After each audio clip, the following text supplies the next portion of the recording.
कोई कहता है कि केदारनाथ मंदिर को पांडवों ने बनवाया था। वहीं किसी का मानना है कि हिमालय के केदार श्रृंग पे श्री हरि विष्णु के अवतार नर और नारायण अरसी तपस्या करते थे। उनकी तपस्या से खुश होकर महादेव ने सदैव के लिए ज्योतिर्लिंग के रूप में यहाँ वास करने का वरदान दिया। तो कोई यह कहता है कि इसका निर्माण पांडवों के पौत्र जन्मेजय ने करवाया था। नमस्कार दोस्तों, आप सभी का चैनल श्री लक्ष्मी में स्वागत है। आज हम आपको केदारनाथ से जुड़े उन सभी रहस्यों को बताने वाले हैं जो आपको केदारनाथ जाने से पहले एक बार जरूर जानने चाहिए। केदारनाथ उत्तराखंड राज्य के रुद्रप्रयाग जिले में स्थित हिंदुओं के प्रसिद्ध मंदिर के साथ साथ उत्तराखंड के 4 धामों में से एक धाम भी है।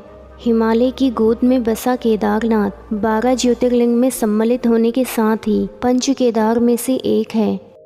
हिमालय की ठंडी वादियों में बसे होने के कारण यह अप्रैल से नवंबर माह तक ही दर्शन के लिए खुलता है। पत्थरों कत्यूरी शैली से बने इस मंदिर के बारे में कहा जाता है कि इसे पांडवों के पौत्र जन्मेजय ने बनवाया था। यहाँ स्थित शिवलिंग बहुत प्राचीन है। इसे यूं ही प्राचीन नहीं कहा जाता क्योंकि आदि शंकराचार्य जी ने इस मंदिर का जीर्णोद्धार करवाया था। जून 2013 को उत्तराखंड के केदारनाथ में आई बाढ़ के कारण केदारनाथ हमेशा ही चर्चा का विषय रहा है। इस भीषण आपदा में मंदिर के आसपास बने मकान बह गए। केदारनाथ का पूरा इलाका तबाह हो गया। लेकिन लोगों को हैरानी तब हुई जब उन्हें पता चला कि जहां इस तबाही में सब कुछ तबाह हो गया, वहीं केदारनाथ मंदिर को एक खरोंच तक नहीं आई। केदारनाथ धाम का एक रहस्य आज भी रहस्य ही है। केदारनाथ का निर्माण किसने करवाया था? पांडवों से लेकर आदि शंकराचार्य तक इसके निर्माण के बारे में बहुत कुछ कहा जाता है। साइंस केदारनाथ को 8वीं शताब्दी का बताता है और यदि साइंस नहीं भी कहता तो भी यह लगभग 1200 वर्षों से अस्तित्व में है। केदारनाथ 3 पहाड़ों से घिरा हुआ, जिसके एक तरफ 22,000 फीट ऊंची केदार पहाड़ी, दूसरी तरफ 21,600 फीट ऊंची कराज कुंड और तीसरी तरफ 22,700 फीट ऊंचा भरत कुंड है।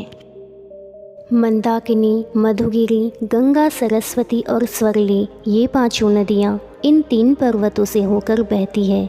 यह मंदिर अद्भुत कलाकृति से बना है और उस समय यह कितना बड़ा असंभव कार्य रहा होगा, ऐसी जगह पे कला आकृति जैसे मंदिर को बनाना, जहाँ की वादियाँ बर्फ से ढकी हो, बरसात के मौसम में तेज गति से पानी बहता हो। आज 21वीं सदी में भी आप इस स्थान तक गाड़ी से नहीं जा सकते, फिर इतने शक्तिशाली मंदिर को ऐसी जगह पे क्यों बनाया होगा? ऐसा स्थान जहाँ आज 1200 साल बाद भी सब कुछ हेलीकॉप्टर से ले जाया जाता है।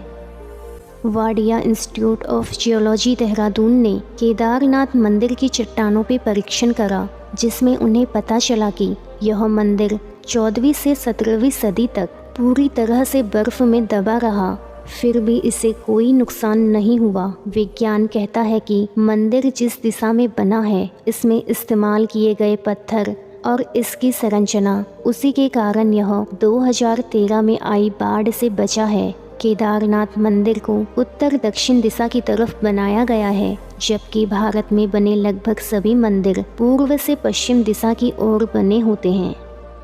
विशेषज्ञों के अनुसार यदि केदारनाथ मंदिर पूर्व से पश्चिम दिशा की ओर होता तो यह पहले ही नष्ट हो चुका होता या फिर 2013 में आई बाढ़ से टूट गया होता। मंदिर में लगे पत्थरों पर किसी भी मिट्टी या सीमेंट का यूज न करके पत्थरों को एस्लर तरीके से जोड़ा गया है। साल 2013 में बाढ़ के चलते मंदिर के पिछले हिस्से में एक बड़ी चट्टान फंस गई, जिससे बाढ़ का पानी 2 दिशाओं में बट गया और मंदिर इस तरह से सुरक्षित रहा और इसी चट्टान को आज भीमशिला के नाम से जानते हैं। सवाल यह नहीं बनता कि ईश्वर की आस्था पे यकीन किया जाए या नहीं, लेकिन इसमें कोई शक नहीं, मंदिर बनाने की जगह, उसकी दिशा, वहीं उसे बनाने की सामग्री, यहाँ तक कि प्रकृति को पूरा ध्यान में रखकर इसे बनाया गया था, जो 1200 वर्षों तक अपनी संस्कृति और अपनी ताकत को बनाए रखेगा।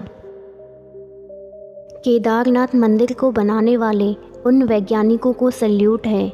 यह एक उदाहरण है कि वैदिक हिंदू धर्म और हमारी संस्कृति कितनी महान थी, वह कितनी उन्नत थी। उस समय ऋषि मुनियों यानी उस समय के वैज्ञानिकों ने वास्तुकला, मौसम विज्ञान, अंतरिक्ष विज्ञान, आयुर्वेद आदि में काफ़ी तरक्की की थी। हम आज सोचते हैं कि साइंस कितना आगे है, उसने कितने बड़े मुकाम को छू लिया है, पर क्या सच में? क्योंकि उस समय बिना किसी टेक्नोलॉजी के हमारे पूर्वजों ने इतना कुछ हासिल करा था जो आज साइंस इतनी सारी टेक्नोलॉजी होने के बाद भी नहीं कर पाया है। अब केदारनाथ से जुड़े इतिहास पे बात करेंगे। केदारनाथ की आयु का कोई ऐतिहासिक प्रमाण नहीं है, लेकिन फिर भी ये 1000 साल से महत्वपूर्ण तीर्थ रहा है। राहुल सांकृत्य के अनुसार ये 12वीं से 13वीं शताब्दी का है। एक मान्यता अनुसार 8वीं शताब्दी में आदि शंकराचार्य द्वारा बनाए गए, जो द्वापर काल में पांडवों द्वारा बनाए गए पहले के मंदिर के बगल में है। मंदिर की बड़ी सीढ़ियों पर पाली और ब्राह्मी लिपि में कुछ लिखा गया है जिसे स्पष्ट रूप से जानना मुश्किल है। इस मंदिर के पुरोहित इसी क्षेत्र के प्राचीन ब्राह्मण हैं, जिनके पूर्वज अर्षि मुनि नर नारायण व दक्ष प्रजापति के समय से ही इस शिवलिंग की पूजा करते आ रहे हैं। इन्हीं को पांडवों के पौत्र राजा जन्मेजय ने भी इस मंदिर की पूजा का अधिकार व पूरा केदार क्षेत्र दान स्वरूप दिया था और यही प्राचीन काल से तीर्थयात्रियों की पूजा करते आ रहे हैं।